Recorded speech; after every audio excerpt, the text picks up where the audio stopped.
Another big-hitting celebrity who hit the ground running at 60 was Rocky and Rambo star Sylvester Stallone, who counts Governator and fellow beefcake Arnold Schwarzenegger amongst his closest friends. Well, first of all, I wanted to just say that Sly has been a huge inspiration to me. He also got a glowing reference from Uber entrepreneur Donald Trump. He's been a friend of mine for a long time, and he's a really unique guy, and he's something very special. He's someone very special, and Melania and I are just happy to be here with him. It's a big event. It's going to be my big event in about a week and a half. Oh, really? The big 6-0. So I know how he feels. I'm not sure if he feels happy or not, but he looks great, and he's a great guy. Fitting his birthday celebrations around premieres and interviews for the staggering 6th installment of the Rocky franchise, he wasn't ready to be put out to pasture just yet. Like it says in the poster, it's not over till it's over. It's about how do you get rid of that, as Rocky says, stuff in the basement? There's still stuff down there. There's still something burning. The boy from Queens first stood out as the star of the 1970 porno Party at Kitty and Studs.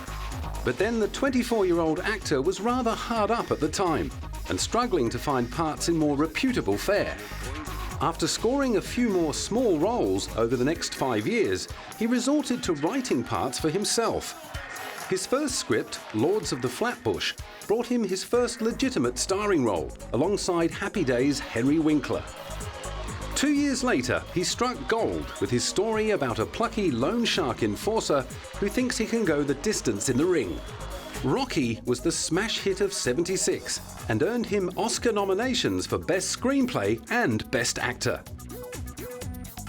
Over the course of a 30-year acting career, the man with the bulging pecs and deep voice has become synonymous with his battling alter ego, who has revisited the multiplex 5 times since. Through him, the character Rocky Balboa has etched his name so deeply into the public consciousness that he's been awarded his own corner in the Smithsonian's National Museum of American History. I want to thank the Smithsonian for this extraordinary gift to me, and gift to my children, and gift to all the Rockies out there that have supported the idea that you can maybe not be born with all the assets in the world and maybe not be the fastest, the strongest, or the most handsome, but through perseverance, you can achieve goals. They may not be world-class goals, but they're personal goals.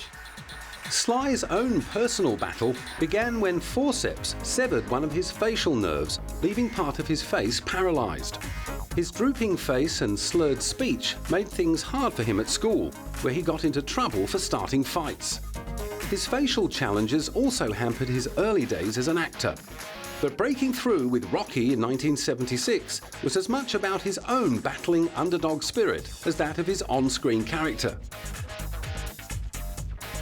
Since then, he hasn't been backwards in coming forwards on the romance front, boasting high-profile love affairs with the likes of Angie Everhart, Janice Dickinson, Naomi Campbell, and a marriage to Red Sonja Amazon Bridget Nielsen, whom he married in 1985 and divorced in 1987.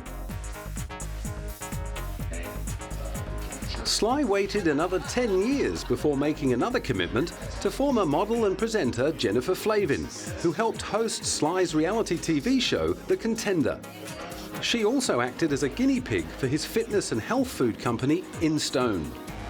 I wanted women to know that, for example, she's had 3 children, she runs her own company, and she doesn't work out that much, but she can stay very, very healthy and lean by taking certain supplements. Presumably, In Stone's dietary supplements were not to be confused with the human growth hormone supplements that were discovered in Sly's bag at Sydney Airport late in 2006, when he arrived to promote the last film in the Rocky franchise. After being convicted on 1 count of importing a banned substance, he apologized, claiming he hadn't realized the muscle-building hormone was banned in Australia.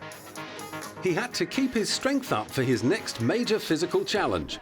At the age of 61, he was preparing to climb back into the headband and flak jacket to reprise his role as the Vietnam vet with a vendetta. I don't know how that happened. I swear to God, I swear. You know, you sit there and you draw it up on a blueprint, and it just seems to have touched a nerve. So I'm just eternally grateful. I think maybe if you just happen to fall on a subject that really gets people emotionally, that's the key. And luckily, I tripped across those things. In Rambo 4, the craggy, eponymous hero battled a battalion of Burmese soldiers before taking on the skeptics. Yeah. You know, because the skepticism was incredible. I mean, it was a big joke, and I understand it, you know, because it really is. It's quite a stretch. But I think if nothing else, it proves that, you know, if you can't kind of feel like you're young at heart, you really want to do it, don't give up.